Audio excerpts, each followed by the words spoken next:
What do we do about this deep political polarization problem? That's what I want to talk about today. I think that the title that we put on the lecture is How to Bring America Together, right? And one of the points I'm going to make is that we all can be part of the experience and the project of bringing America back together again. And it doesn't matter if you're on the left or the right. I want to talk about some principles that transcend your particular political views and indeed should make us want to come together, especially because we don't agree. Crazy idea, right? It sounds sort of idealistic. But if I do my job, you're going to understand what I believe should be the philosophical underpinnings for what all of us think would be the best country, and then we can disagree about the means while coming together to try to hit these philosophical ends. Okay, that has required me over the past year to come up with a couple of commitments toward my own work that I'm going to make to you. Number one is the philosophical commitment toward progress. The second is the stylistic and the communications commitment toward respect. And those are the two topics I'm going to cover in the next 25 minutes. Okay, so first of all, philosophically. Now, anytime you have a big problem in a country, you're not going to make very much progress unless you can identify, you can ascertain the root of the problem. Okay, so if you look at pundits and political analysts, they'll say America's really angry and there's a lot of populism and what's the problem? I mean, that's just basically describing the circumstances, which is not that interesting. What's the problem that leads to the current level of polarization and the level of political populism that we see today? Here's what I offer to you as an economist is the problem. When you see a recession like we're seeing today, it's a financial markets recession, and we've seen them all throughout history. And what they don't have in common with ordinary recessions is that the country never comes back very quickly.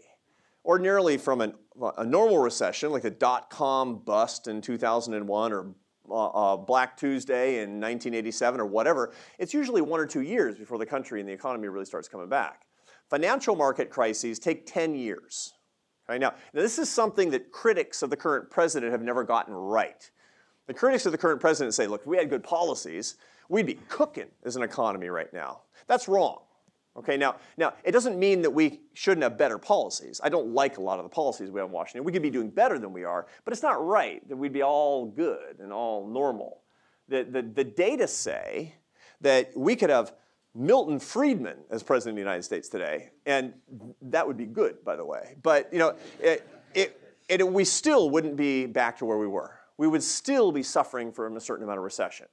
All the data show very clearly that it takes 8, 10, 12, even 15 years after a financial markets crisis for a country to come back. And furthermore, here's the biggest problem. You have insufficient growth, but you have asymmetric growth. That's the biggest problem after a financial markets crisis. What does that mean? That's wonky economics talk. It's uneven. So what have we seen? Since 2008, since fall of 2008, the bottom 80% of the American economic distribution has had 0% income growth. 0%. All of the income growth in the United States over the past 8 years has occurred in the top 20% of the income distribution. So think what that means. As an economist, I go on TV and they say, what's the growth rate going to be this year? And I say 2.5%, slow but steady, right? That's a lie. Basically, what we have is 2 economic growth rates in America today. For the top 20%, there's a 5% economic growth rate, effectively. I mean, you can't measure it like this, but this is effectively what's going on. The top 20% has a 5% growth rate, and the bottom 80% has a 0% growth rate. So economists have been saying we've been out of the recession for a long time, and ordinary citizens are saying, no, we're not, and both are right. That's the paradox that we face. It's a paradox of information and a paradox of experience. And when people don't recognize it, people get angry and you get populism, and that's where we are today. When I was a kid, what percentage of able-bodied, non-institutionalized men were out of the workforce? What that means is men, this is a demographic characteristic. Between 20 and 64, not in the military, not in prison. Right? What percentage of those men were idle? The answer was 7%. What is it today? 18%. What percentage of men today are actually necessary in family life, necessary as fathers? Now, these are questions that don't have answers that any of us like, no matter what our ideology is. This is not just about men, by the way. It's difficult to find areas of public life today, of American life today, where people in the bottom 20% of the income distribution are more necessary than they were. In the mid-1960s, with the best of intentions, the United States put together the War on Poverty and the Great Society programs. Fantastic. I mean, if you read the address of President Johnson to kick off these programs, it's inspirational and it's aspirational, and every one of us would agree with every single word. But what happened? The country got good at helping and the country got bad at needing. Our job is to think, what can we do with the education system? What can we do with the economic system? What can we do with the tax system? What can we do with the welfare system that doesn't just help, that needs people more? That's commitment number one. Commitment number two is how we talk about it. In the polarization problem I talked about a little bit earlier, people describe it as a problem of anger. Like, I'm so angry, right? Anger. That's actually wrong. As a psychological matter, the problem today is not anger in America. Polarization is not a problem of anger. It's a problem of contempt. Contempt is a distinct psychological phenomenon. Anger leads to resolution. Ordinarily, anger flares up and anger goes away and there's resolution. There's a natural resolution of anger. There's no resolution to contempt. Contempt is the belief in the utter worthlessness of the other.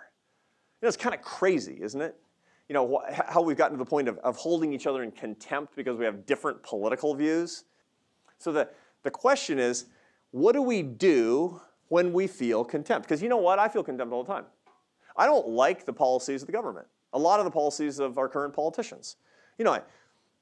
I dream about all these new bad policies coming out of the regulatory state, and then I get up and open up the Washington Post, and it turns out what the administration did was worse than my dreams every night, right? And it's like, and what do I feel? I feel contempt, right? But I can't show that because then I'm part of the problem. So what do I do instead? What do I recommend to you when you feel contempt because you think that somebody is saying something so politically stupid? Well, I've been thinking about this for a while, and I have a very special relationship. I have a wonderful teacher, and somebody I work with very closely. It's the Dalai Lama. And I went to him. I asked him the question of what do I do when I feel contempt? That's a guy who should feel contempt. 1959, teenager. He gets kicked out of Tibet by the Chinese government at the end of a rifle, basically saying, you cannot practice your religion, sent into exile with the Tibetan people, to be forgotten because they're poor. There's only 6 million of them and they're poor. To be forgotten forever, right? Turns out he's the most respected religious figure in the world today, right? So who's laughing now? But the Dalai Lama, if anybody's going to feel contempt, it's going to be him. So I asked him, Your Holiness, what should I do when I feel contempt? And he said, practice compassion. Practice warm-heartedness. Be kind instead. And I thought, that's kind of a random, warm thought. Give me something I could use, Your Holiness, right? And then I thought about it. I thought, that's what he does. Look, he literally wakes up like him or dislike him. I have a lot of friends in China who think that he's on the wrong track. I got it, right? But he wakes up every day, and the first thing that he does is to pray for the Chinese leadership.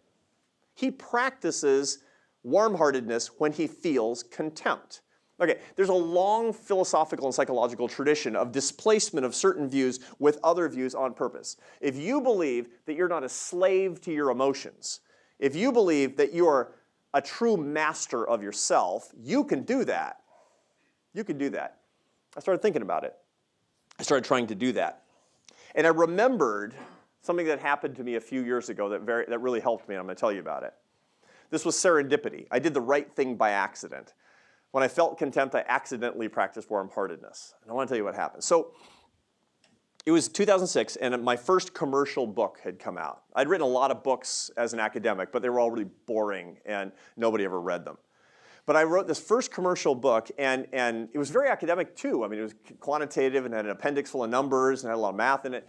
But it hit the cycle of the news in just a really weird way. It happens to college professors sometimes. I was just working in professorial obscurity in Syracuse, and it took off. And it was about charitable giving. And it asked who gives more to charity, conservatives or liberals? Right? Hot topic, but not that interesting. But it just hit the news cycle right, and it started selling hundreds of copies a day. and my life was changing just before my eyes.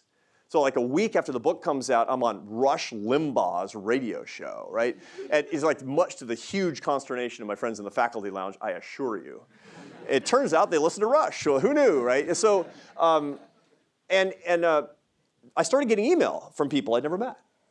I mean, just strangers across the transom. And when you're a professor, you never get email from people you haven't met. I mean, it's very rare.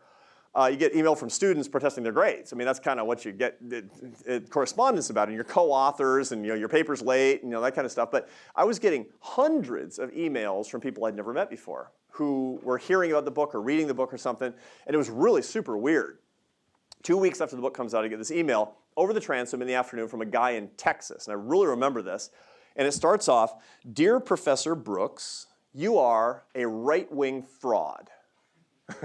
It's a great way to start a note, I think, right? And very promising. And I keep reading. I used to read all my email. My email was very easy to get in those days. And I noticed that the email is like 5,000 words long. It's going to take me 20 minutes. I'm a very slow reader. It's going to take me 20 minutes to read this email. And I'm getting through the email, and I get a third of the way through the email, and I realize that this guy is refuting every single thing in the book, chapter and verse, in detail. Table 3.1, the columns are reversed, stuff like that, right? And I'm reading on and on and on, and I'm having this one emotion that's coming back to me over and over and over again. You know what it was? He read my book, right? So I decided to tell him that. I wrote back the guy. I don't know why. I mean, I'm such a virtuous person. I wrote back to him and said, "Dear so-and-so, I could refute your refutations. I could rebut you point by point. But I got to tell you, it took me 2 years to write that book. I put my whole heart into that. And you read the whole thing. Thank you. Send." Right? And then I wait. I go back and I'm writing a little bit, working on a little bit of data. 15 minutes later, his response comes back. I'm kind of nervous at this point, right? Open it up. "Dear Professor Brooks, no insult. Next time you're in Texas, if you want to get some dinner, give me a call." He's my buddy. And I thought, power. Right? The Dalai Lama says, "I defeat my enemies when I make them my friends." He's not trying to defeat his enemies because they're evil. He wants to make them into his friends because, I don't know about you, but I need more friends. The Dalai Lama needs more friends. I really need more friends. Right? That's what I learned from that guy in Texas. That's how you do it. Think about it.